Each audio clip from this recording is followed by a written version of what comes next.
Hello and welcome. Today I want to talk to you about the top 3 commands that I think anyone using PowerShell on a regular basis needs to learn and understand and use. So the first command in the list is get command, and that will let you list the available commands either by, say, a part of the noun. When we look at a command, it's almost always in this verb dash noun syntax. And so we can use get command with the noun parameter to find all of the commands that are related to, say, processes. So that becomes really useful when you don't know the full name of the command that you want to use, and but you know what it has to do with. Then you can do a search based on the noun, or if, for example, you're thinking about you just want to know what commands are available in a module that you're using. Say, for example, an AWS module.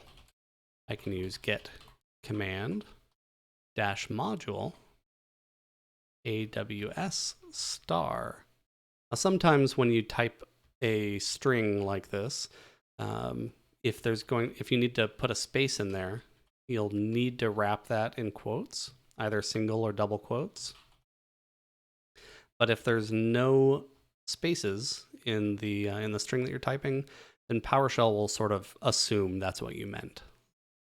So I'll do get command, and I'm looking for all the commands that are in any module starting with AWS.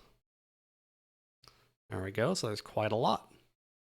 Now the next command is get help.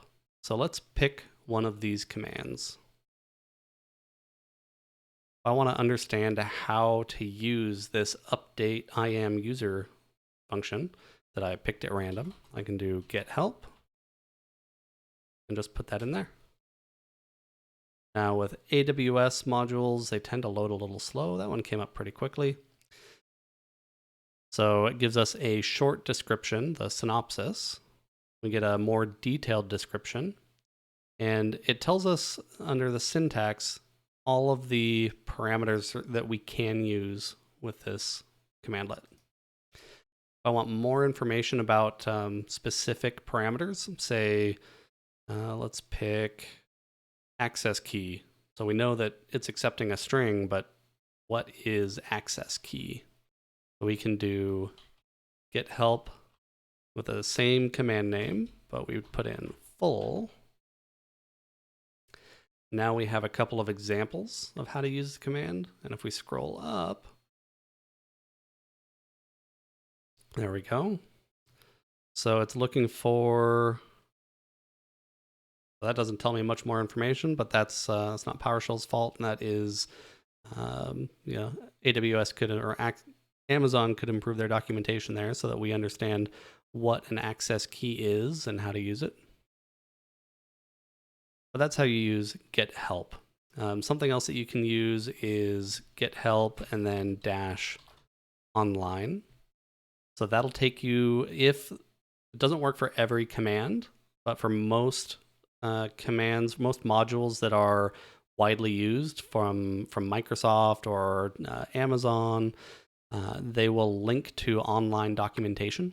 And so you could bring the online documentation it's just an online version of what you see right here. You could put that on another monitor or side by side with your PowerShell terminal so that you can work within PowerShell and not be distracted by all of the help documentation there. So the next command is get member. So this is what you'll use when you don't quite know what properties are available on an object, and you want to understand how to use an object that you get back. So let's use the get process command for an example. If I type get dash process, and I'm just going to select the top 10.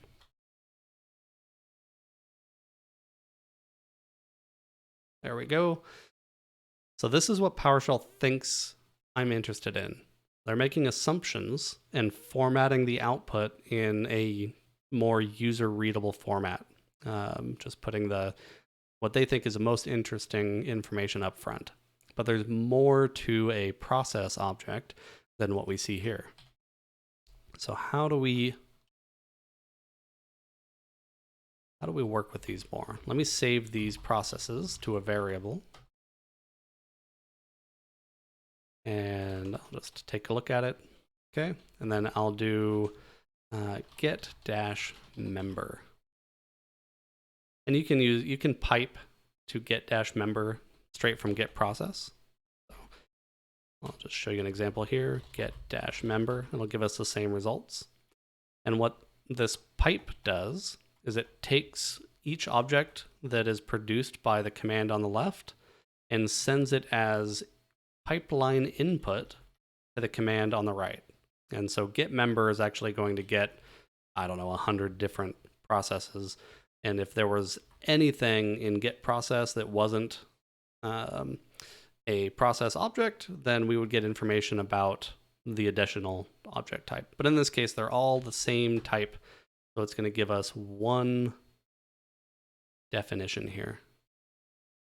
So it tells us that this is a system.diagnostics.process object, which you can put in your favorite search engine and find information from Microsoft on this .NET object type.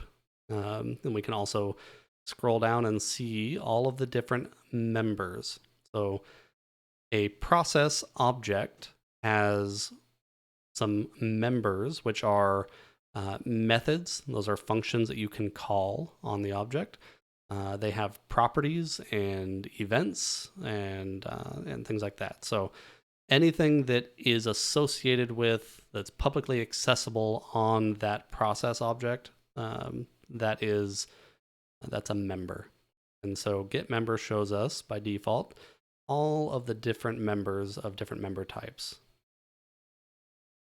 So if we, for example, wanted to see,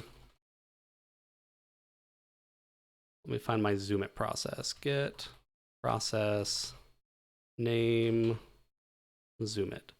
All right, so I have my zoom it process. I know the ID, but what if I wanted to know where this process lives?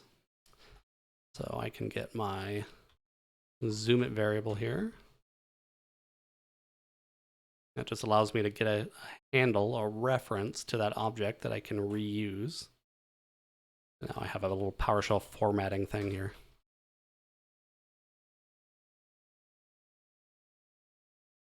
I think this is just because of the size of my font. That's better. So I have all of these properties.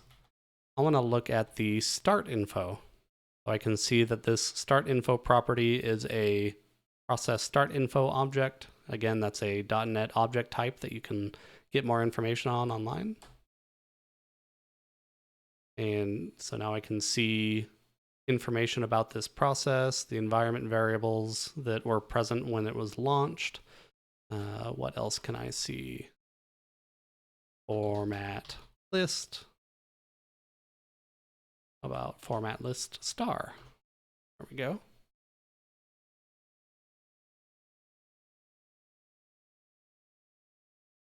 There's a path property, and it shows me the full file path of that executable.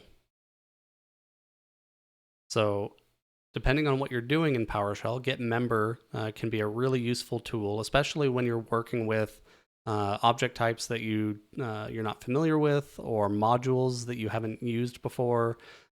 Get-member will help you understand what's available on the objects that are returned by commands in that module. I hope that was helpful, and thank you for watching.